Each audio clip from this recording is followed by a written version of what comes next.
നമസ്കാരം. ശ്രീനാരായണ ഗുരു open university degree ക്ലാസ്സുകളിലേക്ക് സ്വാഗതം. ഇന്ന് നമ്മൾ ഡിസ്കസ് ചെയ്യാൻ പോകുന്നത് ആറാമത്തെ ബ്ലോക്കിലെ ഒന്നാമത്തെ യൂണിറ്റ് മെമ്മറി എന്ന പാഠഭാഗമാണ്. അപ്പം ആദ്യമായിട്ട് എന്താണ് മെമ്മറി എന്ന് പറയാം.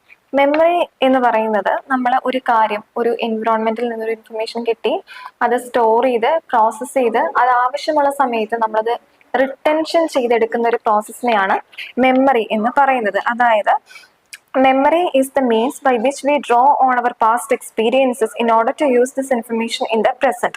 Memory is the ability to take information, encode it, store it and retrieve it at a later time. അതായത് എൻവിറോൺമെന്റിൽ നിന്നുള്ള ഇൻഫർമേഷൻ നമ്മളത് ടേക്ക് ചെയ്തിട്ട് എൻകോഡ് ചെയ്ത് സ്റ്റോർ ചെയ്ത് ആവശ്യമുള്ള സമയത്ത് അതിനെ റിട്രീവ് ചെയ്തെടുക്കുന്ന ഒരു പ്രോസസ്സിനെയാണ് മെമ്മറി എന്ന് പറയുന്നത്. അപ്പൊ മെമ്മറിയുടെ സ്റ്റേജസ് ആണ് ഇപ്പൊ നമ്മൾ പറഞ്ഞത്. അതായത് എൻകോഡിങ്, സ്റ്റോറേജ് ആൻഡ് റിട്രീവൽ. അപ്പൊ ഈ 3 സ്റ്റേജസ് ആണ് മെമ്മറി. അപ്പോൾ ഇനി നിങ്ങൾക്ക് പഠിക്കാനുള്ളത് ഇൻഫർമേഷൻ പ്രോസസ്സിംഗ് തിയറിയാണ്. അപ്പൊ ഇൻഫർമേഷൻ പ്രോസസ്സിംഗ് തിയറി എന്ന് പറഞ്ഞാൽ നമ്മൾ എങ്ങനെയാണ് നമ്മുടെ ഒരു ഹ്യൂമൻ ബീയിങ്ങിന്റെ കോഗ്നിഷൻ അല്ലെങ്കിൽ മെമ്മറിയിൽ എങ്ങനെയാണ് ഇൻഫർമേഷൻസ് പ്രോസസ്സ് ചെയ്യുന്നത് എന്നുള്ളൊരു എക്സ്പ്ലെയിൻ ചെയ്യുന്ന ഒരു തിയറിയാണ് ഇൻഫർമേഷൻ പ്രോസസ്സിംഗ് തിയറി. അപ്പൊ ഇത് കമ്പ്യൂട്ടറും ഹ്യൂമൻ ബ്രെയിനുമായിട്ട് അസോസിയേറ്റ് ചെയ്തിട്ടാണ് പറയുന്നത്. അതായത് കമ്പ്യൂട്ടറിൽ നമ്മളൊരു ഇൻപുട്ട് കൊടുക്കുമ്പോൾ അത് കമ്പ്യൂട്ടർ ലാംഗ്വേജിൽ അതിന്റെ പ്രോസസ്സിംഗ് നടന്ന് അത് ഔട്ട്പുട്ട് കിട്ടുമ്പോഴാണ് ഔട്ട്പുട്ട് കിട്ടുന്നത്. അപ്പൊ ഇങ്ങനെയാണ് ഒരു ഹ്യൂമൻ ബ്രെയിൻ സിസ്റ്റവും ഫങ്ഷൻ ചെയ്യുന്നത്. എൻവിറോൺമെന്റിൽ നിന്നുള്ള ഇൻപുട്ട് നമുക്ക് കിട്ടി, ബ്രെയിൻ ഫങ്ഷൻസ് നടന്നു, അതാണ് കമ്പ്യൂട്ടർ ആയിട്ട് നമ്മൾ അസോസിയേറ്റ് ചെയ്തിരിക്കുന്നത്. അപ്പം എൻവിറോൺമെന്റിൽ നിന്നുള്ളൊരു ഇൻഫർമേഷൻ ബ്രെയിനിൽ പ്രോസസ്സ് ചെയ്തിട്ട് അത് ഔട്ട്പുട്ടായിട്ട് കിട്ടുന്നു. അങ്ങനെ സെൻസേഷൻ പെർസെപ്ഷൻ ആയിട്ട് മാറുന്നു. അപ്പൊ ആ ഒരു പ്രോസസ്സാണ് ഈ ഒരു കമ്പ്യൂട്ടറും അതുകൊണ്ടാണ് കമ്പ്യൂട്ടറും ഹ്യൂമൻ ബ്രെയിനുമായിട്ട് അസോസിയേറ്റ് ചെയ്തത്. ഇതാണ് ഇൻഫർമേഷൻ പ്രോസസ്സിംഗ് തിയറി. അപ്പൊ ഇതിൽ മെയിൻ ആയിട്ട് മെമ്മറിയുടെ ടൈപ്സ് ആണ്. ഒന്നാമത് സെൻസറി മെമ്മറി. സെൻസറി മെമ്മറി എന്ന് പറഞ്ഞാൽ ഇനീഷ്യൽ സ്റ്റെപ്സ് ആണ്. അപ്പൊ നമ്മൾ സെൻസറി ഇൻഫർമേഷൻസ് ഒരു കുറച്ചൊരു സമയത്ത്, ഒരു ഷോർട്ട് പീരീഡ് ഓഫ് ടൈമിൽ മാത്രം നിൽക്കുന്ന, അതായത് ഒരു 20 മിനിറ്റ്സോളം നിൽക്കുന്ന ഒരു ബ്രെയിൻ ടൈപ്പിനെയാണ് സെൻസറി മെമ്മറി എന്ന് പറയുന്നത്. അപ്പൊ ഇതിൽ തന്നെ അതായത് നമ്മുടെ touch, hearing, sight, smell and taste, അപ്പം ഈ കാര്യങ്ങളൊക്കെയും ആണ് ഈ ഒരു സെൻസറി മെമ്മറിയിൽ സ്റ്റോർ ചെയ്ത് വെക്കുക.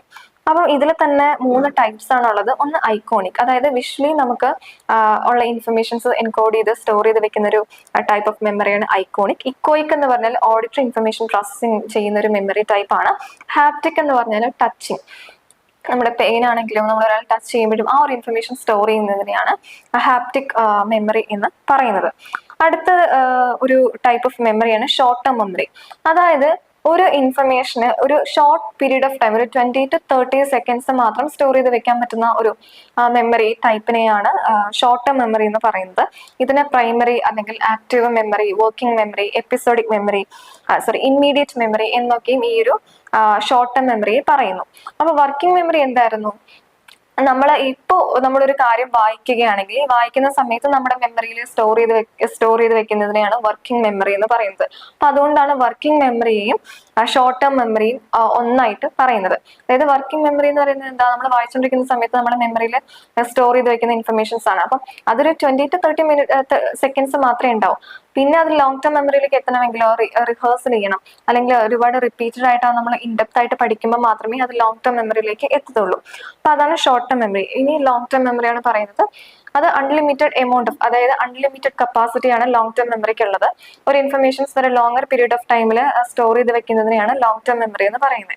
ഇപ്പോൾ അൺലിമിറ്റഡ് എമൗണ്ട് ഓഫ് ഇൻഫർമേഷൻസ് ആണ് നമുക്ക് ലോങ് ടേം മെമ്മറിയിൽ സ്റ്റോർ ചെയ്ത് വെക്കാൻ പറ്റുന്നത്. അടുത്തൊരു കൺസെപ്റ്റ് ആണ് multi store model of memory. അത് പ്രപ്പോസ് ചെയ്തത് അറ്റ്കിൻസണും ഷിഫ്രിനുമാണ്. ഇതെങ്ങനെയാണ് നമ്മുടെ മെമ്മറി പ്രോസസ്സ് നടക്കുന്നത്, അല്ലെങ്കിൽ ഇൻഫർമേഷൻസ് എങ്ങനെയാണ് പ്രോസസ്സിങ് നടക്കുന്നത് എന്നുള്ളതാണ് ഈ ഒരു തിയറിയിൽ പറയുന്നത്. ഇതിൽ ഒന്നും കൂടി, അതായത് ഈ sensory memory, short term memory, long term മെമ്മറിയെ കുറിച്ചിട്ട് വീണ്ടും പറയുന്നുണ്ട്. ലോങ് ടേം മെമ്മറിയിൽ 2 ആയിട്ടാണ് ഡിവൈഡ് ചെയ്തിട്ടുള്ളത്, എക്സ്പ്ലിസിറ്റ് മെമ്മറിയും ഇംപ്ലിസിറ്റ് മെമ്മറിയും. ഇംപ്ലിസിറ്റ് മെമ്മറി വീണ്ടും 2 ആയിട്ട് ഡിവൈഡ് ചെയ്തിട്ടുണ്ട്, എപ്പിസോഡിക് മെമ്മറിയും സിമാറ്റിക് മെമ്മറിയും. എപ്പിസോഡിക് മെമ്മറി എന്ന് പറയുന്നത് ഈവൻസിന്റെ റെക്കോർഡിംഗ് ആണ്. അതായത് പണ്ട് നമ്മൾ 1ാം ക്ലാസ്സിൽ ചേർന്നിട്ടുള്ള ഇൻഫർമേഷൻസ് ഒക്കെ സ്റ്റോർ ചെയ്ത് വെച്ചിട്ടുള്ളത്. അതായത് ഈവൻസ് റെക്കോർഡ് ചെയ്തിട്ടുള്ള മെമ്മറിയാണ് എപ്പിസോഡിക് മെമ്മറി. സെമാറ്റിക് മെമ്മറി എന്ന് പറഞ്ഞാൽ ജനറൽ ആയിട്ടുള്ള ഇൻഫർമേഷൻസ് ആണ് അബൌട്ട് ദ വേൾഡ്. അതായത് ഇപ്പൊ നമുക്ക് ഇഷ്ടമുള്ള ഒരു റെസ്റ്റോറന്റ് ഈ സമയത്ത് ക്ലോസ് ചെയ്യും, ആ ഇൻഫർമേഷൻസ് ഒക്കെ സ്റ്റോർ ചെയ്ത് വെച്ചിട്ടുള്ളത് സെമാറ്റിക് മെമ്മറിയാണ്. ഇനി ഇംപ്ലിസിറ്റ് മെമ്മറി അഗെയിൻ ഡിവൈഡ് ചെയ്തിട്ടുണ്ട് പ്രൊസീജറൽ മെമ്മറി. അതായത് ഒരു കാര്യം നമ്മൾ എങ്ങനെയാണ് ആ പ്രോസസ്സ് നടക്കുന്നത് എന്നുള്ള ഇൻഫർമേഷൻസ് ആണ് പ്രൊസീജറൽ മെമ്മറിയിൽ സ്റ്റോർ ചെയ്ത് വെച്ചിട്ടുള്ളത്.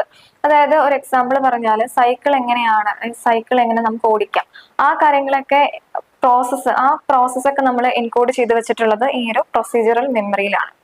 അപ്പം ഇതാണ് അറ്റ്കിൻസണും ഷിഫ്നയും പറഞ്ഞത്. പക്ഷെ ഇവിടെ ശ്രദ്ധിക്കേണ്ട ഒരു കാര്യം, സെൻസറി മെമ്മറിയിൽ നമ്മൾ സെൻസറി മെമ്മറി കഴിഞ്ഞു, അതിനുശേഷം നമ്മൾ ഷോർട്ട് ടേം മെമ്മറിയിലേക്ക് എത്തി.